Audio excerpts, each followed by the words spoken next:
حضور نے فرمایا کہ ادھر سے ان کا پیشاب لو، ادھر سے ان کا دودھ لو، دونوں کو مکس کرو لسی کی طرح اور ان کو پلاؤ۔ اور ایسی بے صبری عورتیں بھی ہیں کہ خامد صحت مند موجود ہے لیکن ایک طرف سے گیا اور دوسری طرف سے دوسرے صاحب ویلکم، السلام علیکم، میں بھی آ گیا ہوں۔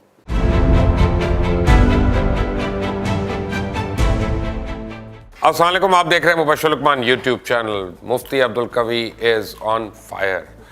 اور کیا کہتے ہیں کہ میرا اور ان کا جو ہے نا ایک رشتہ جو ہے نا وہ دوستی سے زیادہ احترام کا بھی ہے۔ دیکھیں میں اس کی وجہ بتاتا ہوں، کیونکہ میرے دادا کا نام عبدالقوی لقمان تھا، تو اس مناسبت سے میں ان کا احترام کرنے پہ میرے پہ، لیکن اب کیا کروں، وہ کہتے چھوٹتی نہیں ہے کافر منہ کو لگی ہوئی، تو جب جملہ آ جائے تو وہ کہنا بھی پڑتا ہے۔ تو میرا ان کا دوستی کا بھی رشتہ ہے اور ایک احترام کا بھی ہے، تو وہ بھی باہر۔ اور سب سے بڑی بات ہے کہ جو عالم دین ہوتا ہے وہ ہمارا دوست ضرور ہو سکتا ہے، لیکن بہرحال ایک ہمیں تھوڑا سا رسپیکٹ بھی کرنی ہے۔ اور اب جب سے آپ نے اپنے چھپے ہوئے نکاح کے متعلق مجھے بتایا، میں تو زیادہ آپ کی عزت کرنے پہ مجبور ہو گیا۔ اب مجھے بتائیں کہ مجھے کتنی دفعہ آپ کی مزید عزت کرنی پڑے گی اور کتنے نکاحوں کی گنجائش ہے؟ دیکھیں جی، بات یہ ہے کہ اس وقت بھی 2 نکاحوں کی گنجائش موجود ہے، اور مجھے یقین ہے کہ آپ کے پروگرام کے توسط سے وہ بھی ہو جائیں گے۔ بہت ساری خواتین کی طرف سے ایسی باتیں آ جائیں گی جس کے ساتھ ہو سکتا ہے کہ ہو۔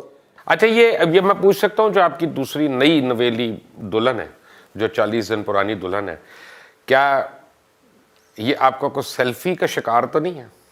نہیں، ان کا ایک مسئلہ تھا، انہوں نے مجھ سے پوچھا تو اس کے بارے میں نے ان کو بتایا، اور میرا ایک آپ کے پروگرام کے توسط سے بڑا عمدہ بات اللہ نے میرے ذہن میں ڈالی، اور یہی بات میں نے محترمہ کو کہی۔ انہوں نے کہا کہ 1.5 سال ہو گئے ہیں کہ، اور میرا خامد، وہ بھی بڑا معروف نام ہے، کہ انہوں نے نہ جناب کوئی حقوق زوجیت ادا کیا، نہ نفقے کی، تو اس محترمہ کو ضرورت نہیں تھی۔ میں نے کہا محترمہ تم تو 1.5 سال کہہ رہی ہو، میری جو تحقیق ہے اور اس پر بھی رسالہ آ رہا ہے کہ صرف 4 مہینے، اگر 4 مہینے تک خامد، اگر بیمار ہو خاوند، پھر نہ میں بتاتا ہوں نا، اگر صحت مند خامد 4 مہینے تک اپنی بیوی کو نان و نفقہ نہیں اور دیتا، نہ کریں خدا کے لیے، آپ پتہ نہیں کتنے گھروں کو جھاڑنے لگے ہیں۔ سنے تو صحیح، ایسی صبر والی خواتین بھی ہیں کہ جنہوں نے ساری زندگی شادی اس لیے نہیں کی کہ انہوں نے فیصلہ کر لیا تھا کہ میں نے قرآن مجید کی تعلیم دینا ہے، اس کی شرعی حیثیت کیا ہے، اس کو چھوڑیں، یہ صبر والی عورتوں کی باتیں کر رہا ہوں۔ اور ایسی بے صبری عورتیں بھی ہیں کہ خامد صحت مند موجود ہے لیکن ایک طرف سے گیا اور دوسری طرف سے دوسرے صاحب ویلکم، السلام علیکم، میں بھی آ گیا ہوں۔ جب جرمنی میں گیا نا تو انہوں نے یہی کہا کہ یہاں کی عورت سے اگر آپ 15 منٹ کے لیے بھی علیحدہ ہو جاتے ہیں، کوئی پتہ نہیں ہوتا کہ اس 15 منٹ میں کیا کچھ ہو گیا ہے۔ بات یہ ہے کہ یہ سارا دار و مدار عورت کی پاک دامنی پہ اور صبر پہ۔ میں خواہ گوگل دیکھتا ہوں، آپ سے باتیں کر لیا کروں، زیادہ رنگین مزاج ہے۔ اچھی بات ہے نا۔ دیکھیں نا، 21ویں صدی میں ہم بیٹھے ہیں، 21ویں صدی کے اندر اگر ہم نے نکاح کو آسان کرنا ہے، لوگوں کے جذبات کو نکاح کی طرف لے آنا ہے، میں سمجھتا ہوں میری نجات کے لیے یہ بہت بڑا جناب پیغام ہے کہ ایک مسنون عمل کی طرف میں امت کو دعوت دے رہا ہوں، خواتین کو بھی دعوت دے رہا ہوں۔ یہ تو ہو گئی منقوحہ آپ کی نئی، تو لونڈیاں کتنی ہیں آپ کی؟ نہیں، دیکھیں بات یہ ہے، میں پوچھ رہا ہوں، ہے کہ نہیں ہے؟ اس وقت پوری انسانیت میں کوئی غلام بھی نہیں ہے، کوئی لونڈی بھی بن سکتی ہے؟ نہیں۔ اس کے لیے بہرحال چونکہ فقہاء نے جو میں آپ کو ایک لیگل بات بتاتا ہوں نا جی، بیسیکلی آپ یہ کہنا چاہ رہے ہیں نا کہ کیونکہ ہم سارے یونائٹڈ نیشنز کے سائن کیے ہوئے ہیں اور اس لیے ہم اس کے قوانین کے تحت ہم پابند ہیں نا، تو ہم نے تو اسرائیل کو نہیں مانا۔ اگر اسرائیل سے ہماری جنگ ہوتی ہے تو ہمارا جہاد ہے، اور اگر وہاں سے کوئی آتی ہیں یہاں پہ اور وہ لونڈیاں، کیا وہ آج آپ کے اجتہاد کے مطابق جائز ہے؟ دیکھیں جی، میں نے اس مسئلے میں کوئی اجتہاد نہیں کیا، میں تو اس معاملے میں وہی روایتی بات کروں گا جو کچھ روایتی نہ کریں، لیکن سوچ کے میں نے بتا دیں۔ اجتہاد ہی نہیں کیا اس میں، تو پھر سوچ لیں، اگلی باری بتا دیجیے گا۔ میں نے پہلا اجتہاد یہ کیا، میں نے کہا وہ کیفیات جن میں لیکن جو چیز قرآن میں جس کی اجازت ہے، میں تو کہہ رہا ہوں نا، وہ تو ہمیشہ تک کے لیے رہے گی نا۔ یہ بہر اس موضوع کی طرف میں نہیں کیا نا، کیونکہ اس وقت امت کی یہ ضرورت نہیں ہے۔ ہر گھر برباد ہو رہا تھا، ایک مکتب فکر کی ایک رائے دوسری۔ میں نے الحمدللہ رسالہ لکھا کہ کیفیات، جیسے یہ پوچھتے ہو کہ تم نے کیا کہا، وہ کہتے ہیں جی میں نے کہا 1 2 3، اب 3 فرقے بن گئے۔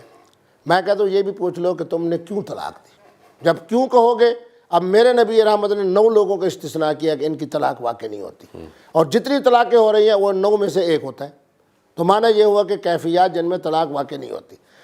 بچپنے کا نکاح تھا جو پچھلے پروگرام میں بھی ہم گفتگو کر رہے تھے، میں نے اس میں لکھا کہ بچپن کا نکاح منعقد نہیں ہوتا۔ بات یہ ہے کہ اس وقت معاشرے کو جن مسائل کی ضرورت ہے، اگر نکاح آسان ہو جائے تو باندھی کی کیا ضرورت ہے؟ باندھی تو مجھے خرید، چلو میں آپ کو ایک بڑا اب بہترین آسانی جملہ کی کہتا ہوں۔ بات ہو رہی ہے، آپ نے آپ کو ایک بہترین- پچھلے پروگرام میں کہا مجھے میرا جسم میری مرضی، میں نے مان لیا، جی۔ میں نے مان لیا، لیکن کیا میرا جسم کسی اور کی مرضی ہو سکتا ہے؟ سوال یہ ہے کہ ایک شخص کوما میں ہے اور جانکنی کے عالم میں ہے، اس کا برین ڈیڈ ہو گیا، کلینکل ڈیتھ ہو گئی اس کا، لیکن ہارٹ بیٹ ہے اور وینٹیلیٹر پہ زندہ ہے، کیا اس کے گھر والوں کو اجازت ہے کہ وہ پلگ کھینچ کے اس کو دوسری سفر یعنی کرا دیں کہ اس کا جسم اسی کی مرضی رہے گا، وہی ہوش میں آئے گا تو بتائے گا؟ محترم مبشر صاحب آپ بہت ذہین آدمی ہیں۔ میں نے 11 رسائل لکھنے کا وعدہ کیا ہے، 2 آ چکے ہیں کہ طلاق واقع نہیں ہوتی، بچپن کا نکاح منعقد، اب آ رہا ہے کہ عشر جو ہے وہ تمام پیداوار پر ہے یا اخراجات منہا کر کے۔ یہ رسالہ میرا 7ویں نمبر کا رسالہ ہے۔ میں اس میں 2 چیزیں دیکھتا ہوں۔ پہلی نمبر پہ بات یہ ہے کہ اسلام نے جو ہمیں نظریہ ضرورت دیا ہے نا، جس کے اندر خنزیر کا گوشت، میرا قرآن میرے لیے ہے، حدیث کی طرف میں نہیں جا رہا، قرآن کی طرف جا رہا ہوں، مردار جو ہے وہ میرا قرآن میرے لیے حلال کر رہا ہے۔ حضور کا وہ فرمان مبارک، اس مسئلے کو ذرا بتاتے ہوئے میں گھبراتا اس لیے ہوں کیونکہ میری نوجوان نسل اس پہ مسکرا پڑتی ہے کہ حضور کے ہاں جو آئے اونٹ نے چلانے کے لیے وہ بیمار ہو گئے، ان کو داء البطن، پیٹ کی ایسی بیماری اٹھی کہ جناب وہ بیچارے ہیضے کے شکار ہو گئے۔ حضور نے کیا فرمایا؟ بڑے ادب کے ساتھ کہہ رہا ہوں، چونکہ حدیث کی بات ہے اس لیے بتا رہا ہوں، مولوی تو ناراض نہیں ہوں گے، ہو سکتا ہے کہ کوئی عام آدمی مجھ سے سوال کرے آپ کے پروگرام کے بعد۔ حضور نے فرمایا کہ ادھر سے ان کا پیشاب لو، ادھر سے ان کا دودھ لو، دونوں کو مکس کرو لسی کی طرح اور ان کو پلاؤ، ان کے پیٹ کا علاج ہو جائے گا۔ وعدہ یہ ہوا کہ ہر وہ چیز جو حرام ہے لیکن انسان کی صحت کے لیے کوئی مستند حکیم اور حاذق کہہ دے، یہ بھی میرا رسالہ ہے 8ویں نمبر جو میں نے لکھنا ہے کہ ہر وہ شخص جو علم طب کے اندر ایک مقام رکھتا ہے، چاہے وہ ہومیوپیتھک ڈاکٹر ہو، چاہے یہ ہمارا MBBS والا ڈاکٹر ہو، چاہے ایک اچھا معالج یونانی حکیم ہو، وہ کہہ دیتا ہے کہ یہ جو حرام چیز ہے نا، اس کو مکس کرو گے اس کو آرام آ جائے گا۔ حضور کی اس حدیث مبارک کی روشنی میں میرا رسالہ آ رہا ہے کہ اس پر ہمیں عمل کرنا ضروری ہے۔ کیوں؟ کہ اللہ کا قرآن کہہ رہا ہے کہ ایک جان کی زندگی پوری انسانیت کی زندگی ہے۔ مجھے آپ یہ بتائیں کہ ایک شخص بیچارہ اسی حالت میں ہے جیسے حال میں آپ نے بتایا، میرا قرآن کیا کہتا ہے؟ میرا قرآن یہ کہتا ہے کہ جب ایک شخص کی موت یقینی ہو چکی ہے، ایک بات، دوسرا میرا قرآن یہ کہتا ہے فَلَنُحْيِيَنَّهُ حَيَاةً طَيِّبَةً، یہ دنیا تو کچھ بھی نہیں، یہ تو کھیل کھلونا ہے، اگلی زندگی جو ہمارے لیے اہل ایمان کے لیے تو حیات طیبہ ہے۔ اب اگر ہم اس آلے کو اس کے ناک سے دور کر لیتے ہیں تو نظریہ ضرورت کے تحت بھی جائز، اور آگے ہم منتقل اس کو کر رہے ہیں ایک ایسے جہان کی طرف جس کو قرآن حیات طیبہ کہہ رہا ہے۔ تیسری بات یہ ہے کہ خدمت کرنے والا بھی کوئی نہیں۔ خود اکرام انسانیت کتنا بڑا سبق ہے میرے اسلام کا۔ ایک ملازم کو رکھ دیتے ہیں، وہ جناب آتا ہے، اب ملازم نے کیا خدمت کرنی ہے اس بیچارے بابا کی جو قومے کی حالت میں پڑا ہے۔ اس پر میرا رسالہ آ رہا ہے جس کا مختصراً جواب آپ کے پروگرام میں دے رہا ہوں۔ میرے نزدیک یہ صرف مستحب اور مستحسن نہیں بلکہ آپ کے اوپر واجب ہے کہ اس شخص کو جو اللہ کی امانت تھی اس کو اللہ کے سپرد کر دیا۔ لیکن یہ بھی تو ہو سکتا ہے نا، ہمارے دل میں خیال اٹھتا ہے کہ یار پتہ نہیں اللہ تعالیٰ اس کو صحت ہی دے دے، معجزے بھی ہوتے لیکن ہیں۔ جب ڈاکٹر خود میرے سامنے 20 مثالیں میرے مریدین کی موجود ہیں، انہوں نے مجھے کہا کہ مفتی صاحب کوئی اندر زندگی کی رمق کیا، لیکن جس چیز کو حرام کیا وہ تو چلیں ایک سٹیج پہ حلال ہو جاتی ہے نا، جی جیسے خنزیر کا گوشت، کہ اگر موت ہو رہی ہو اور بھوک سے تو آپ کو اتنی اجازت ہے کہ آپ زندہ رہ سکیں، لیکن جس چیز کو ناپاک کہہ دیا وہ تو کبھی بھی حلال نہیں ہوگی، جیسے خون ہے، ایک ہے پاک ناپاک، ایک ہے حلال و نجس حرام۔ کہہ دیا نا اس کو۔ جی یہ دونوں علیحدہ چیزیں ہیں۔ میرا اپنا خون ہے، نکل آیا میرے کپڑے کو لگا، یہ پلیت ہے، نجس ہے۔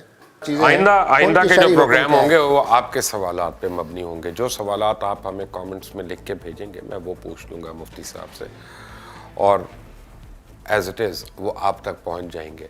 لیکن اگر آپ نے ابھی تک اس چینل کو سبسکرائب نہیں کیا اور بیل آئیکن کو پریس نہیں کیا تو آپ کو پھر نئی اپڈیٹس نہیں مل سکیں گی، فوری طور پہ یہ کر لیں۔ اینڈ اسٹے ٹیونڈ، اللہ حافظ۔